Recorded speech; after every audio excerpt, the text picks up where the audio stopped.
Good morning all. അപ്പോൾ ഇന്ന് സംസാരിക്കാൻ പോകുന്ന ഒരു ടോപ്പിക്കാണ് നമ്മുടെ മെൻ്റൽ ഹെൽത്തിനെ കുറിച്ച്. അപ്പോൾ മെൻ്റൽ ഹെൽത്തിൻ്റെ ബേസ് പ്ലാറ്റ്ഫോം എന്ന് പറഞ്ഞു കഴിഞ്ഞാൽ ബേസിക്കലി നമ്മളെപ്പോഴും കൗൺസിലിംഗ് സെഷൻസൊക്കെ അറ്റൻഡ് ചെയ്യുമ്പോൾ മെയിനായിട്ട് ക്ലയൻറ്റിൻ്റെ മെയിൻ പ്രോബ്ലമായിട്ട് നമുക്ക് ഹൈലൈറ്റ് ചെയ്ത് കാണുന്നത് കൺഫ്യൂഷനാണ്. അതായത് മൊത്തത്തിൽ ആൾ കൺഫ്യൂസ്ഡ് ആയിട്ടായിരിക്കും വരുന്നത്. ഓക്കെ, അപ്പം ഇതിനുള്ള ഒരു റെമഡിയൽ മെഷറായിട്ട് നമ്മളെല്ലാവരും മനസ്സിലാക്കേണ്ടത് സീക്കിങ് ക്ലാരിറ്റി എന്നുള്ളതാണ്. ഓക്കെ, അപ്പം നമുക്ക് ഒരു മെൻ്റൽ ഹെൽത്ത് ഇഷ്യൂ ഡെവലപ്പ് ചെയ്ത് വരികയാണ്, ഓവറോൾ സ്ട്രെസ്സ് ഡെവലപ്പ് ചെയ്ത് വരികയാണ്. അതിപ്പോൾ പരീക്ഷ കൊണ്ടാവാം, അല്ലെങ്കിൽ ജീവിതത്തിൽ എന്തെങ്കിലും ഓരോ ഇമ്പോർട്ടൻ്റ് ഈവൻറ്റോ ഒക്കെ ആകുമ്പം അവിടെ നമുക്ക് സ്ട്രെസ്സ് ഡെവലപ്പ് ചെയ്ത് വരുന്നുണ്ടെങ്കിൽ അതിൽ നിന്ന് മെയിനായിട്ട് മനസ്സിലാക്കേണ്ട ഒരു കാര്യം വി ആർ കൺഫ്യൂസ്ഡ് എന്നുള്ളതാണ്. For that we need clarity. പഠിക്കുന്ന കുട്ടികളാണെങ്കിൽ ഞാൻ പഠിച്ചു കഴിഞ്ഞിട്ടുണ്ടോ, എനിക്ക് നല്ല രീതിയിൽ പെർഫോം ചെയ്യാൻ പറ്റുമോ, എക്സാം നന്നായിട്ട് എഴുതാൻ പറ്റുമോ എന്നുള്ള കൺഫ്യൂഷൻസിൽ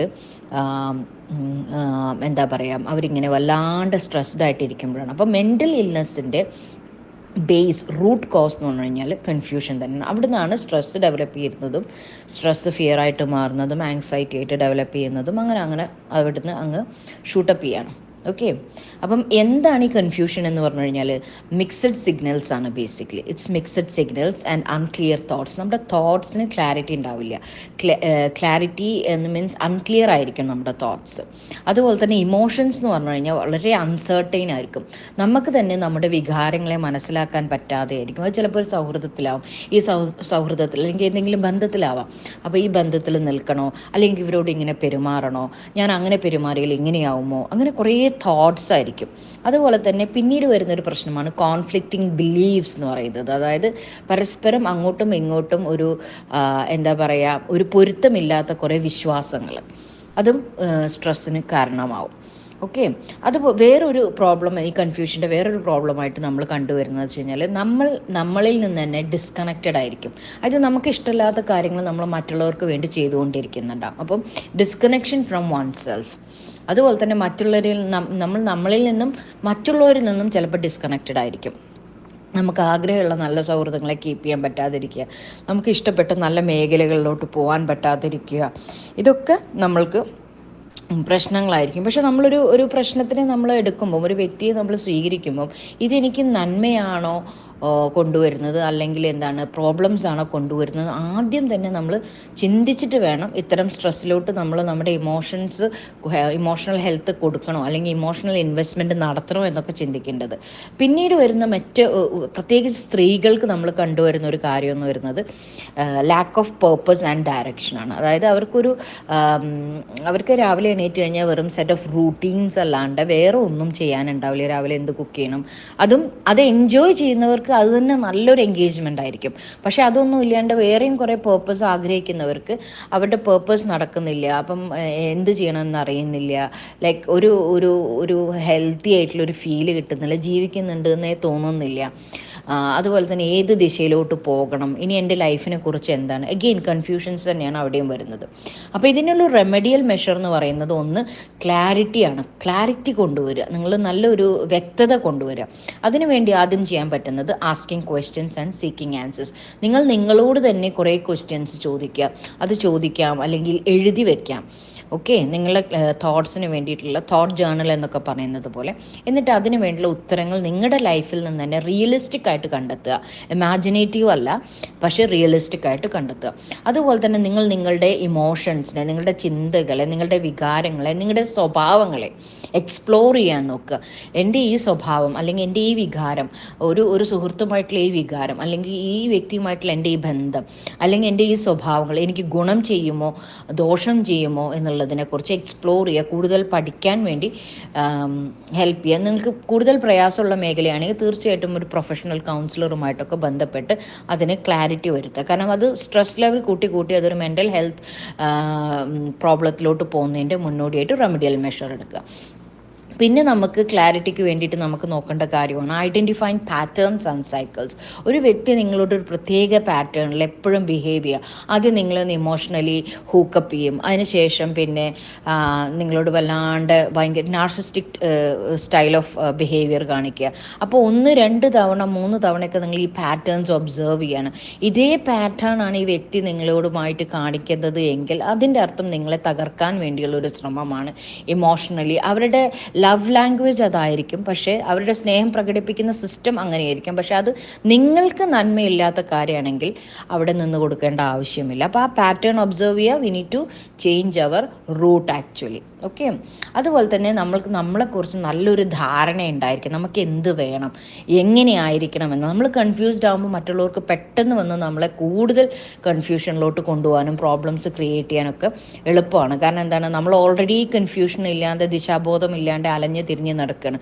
അപ്പോൾ കാറ്റത്തെ ഒരു കരിയില പോലെ അങ്ങോട്ടും ഇങ്ങോട്ടും ഏതെങ്കിലും ഒരു കാറ്റ് വരുമ്പോൾ അങ്ങോട്ട് പാറും, പിന്നെ അവിടെ നിന്ന് ഇങ്ങോട്ടൊരു കാറ്റ് വരുമ്പോൾ ഇങ്ങോട്ട് പാറും.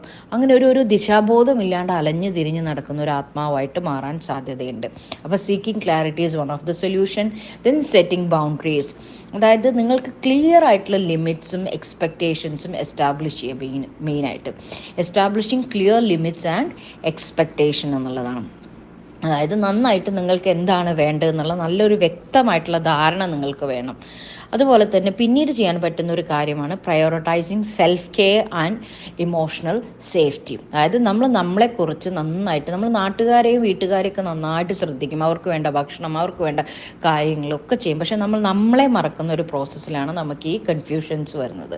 അതുപോലെ തന്നെ നമ്മളെ ഇമോഷണലി വൈകാരികമായിട്ട് എപ്പോഴും സംരക്ഷിക്കണം. അതായത് നമുക്ക് നമ്മുടെ കുടുംബത്തിൽ എന്തെങ്കിലും പ്രോബ്ലം ഉണ്ടെങ്കിൽ അതിനെ പുറത്ത് പോയിട്ട് അതിന് വാലിഡേഷൻ സീക്കരുത്. അത് വീടിൻ്റെ ഉള്ളിൽ തന്നെ കൺസേൺഡ് ആയിട്ടുള്ള സുരക്ഷിതമായിരിക്കുന്ന വ്യക്തികളുമായിട്ട് നമ്മൾ എന്ത് ചെയ്യണം, നമ്മൾ എന്ത് ചെയ്യണം എന്ന് പറഞ്ഞു കഴിഞ്ഞാൽ അവർ നമ്മളുമായിട്ട് നമുക്ക് ആ ഒരു ക്ലാരിറ്റി നമ്മളുടെ സേഫ്റ്റി സോണിൽ തന്നെ നമ്മളത് കണ്ടെത്താൻ നോക്കണം. അത് പുറത്ത് പോയി തേടരുത് എന്നുള്ളതാണ്. പിന്നെ learning to say no and set healthy limits എന്നുള്ളതാണ്. അതുപോലെ തന്നെ എന്ത് ചെയ്യണം, നമ്മൾക്ക് നോ പറയാനുള്ള ഒരു കഴിവും അതുപോലെ തന്നെ ഹെൽത്തി ആയിട്ടുള്ള ആരോഗ്യപരമായിട്ടുള്ള അതിർവരമ്പുകൾ ക്രിയേറ്റ് ചെയ്യാൻ നമുക്ക് കഴിയണം. അതുപോലെ തന്നെ ടോക്സിക് ഇൻഫ്ലുവൻസസിൽ നിന്ന്, അതായത് വിഷാംശം കലർന്ന പേഴ്സണാലിറ്റീസ് ഉണ്ടാവും നമുക്ക് ചുറ്റും. അവരുടെ സ്വഭാവം, അവരുടെ ചൈൽഡ്ഹുഡ് കാരണം കൊണ്ട് അവർക്ക് എന്തെങ്കിലുമൊക്കെ പ്രോബ്ലംസ് ഉണ്ടാവാം. പക്ഷെ അത് നമ്മളെ ലൈഫിലോട്ട് സ്വീകരിക്കേണ്ടേ.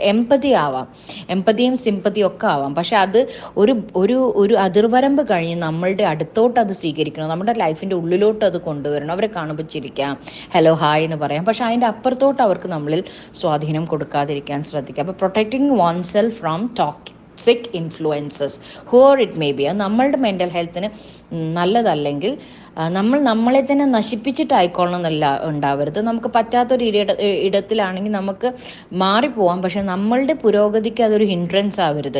ഓക്കെ, ഞാൻ അയാളെ നശിപ്പിച്ചു എന്നുള്ളൊരു ബോധ്യത്തിലാവരുത്. നിങ്ങൾ പോസിറ്റീവായിട്ട് ഇൻ്റർമിങ്കിൾ ചെയ്യുക, അല്ലെങ്കിൽ പോസിറ്റീവായിട്ട് വേറൊരു സ്ഥലത്ത് നിങ്ങൾ ഗ്രോ ചെയ്യാനുള്ള ഒരു വഴി നോക്കണം.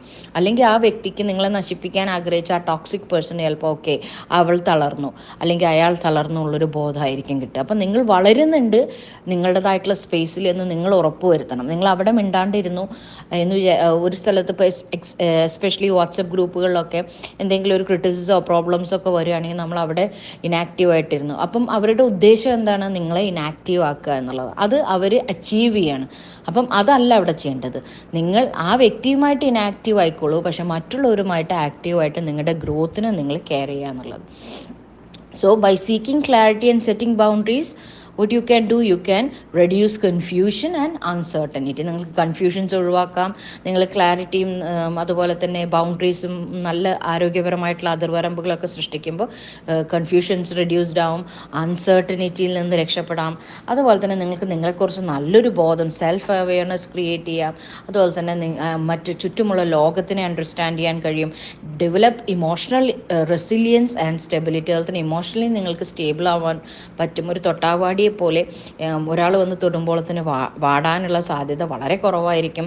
അപ്പം നിങ്ങൾ തൊട്ടാവാടിയാണെന്ന് പറയുമ്പോൾ ആൾക്കാർ ഇങ്ങനെ തൊടാൻ വന്നുകൊണ്ടേയിരിക്കും. ഓക്കെ, അപ്പം ഞാൻ തൊട്ടാവാടിയല്ല, എന്നുള്ളൊരു ബോധ്യം മറ്റുള്ളവർക്ക് മനസ്സിലാവണം.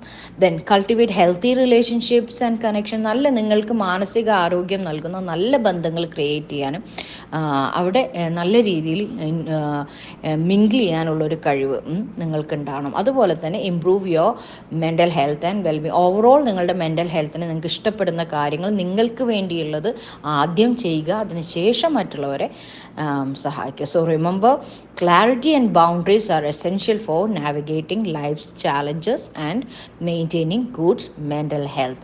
So keep seeking clarity and setting those boundaries. Okay, thank you.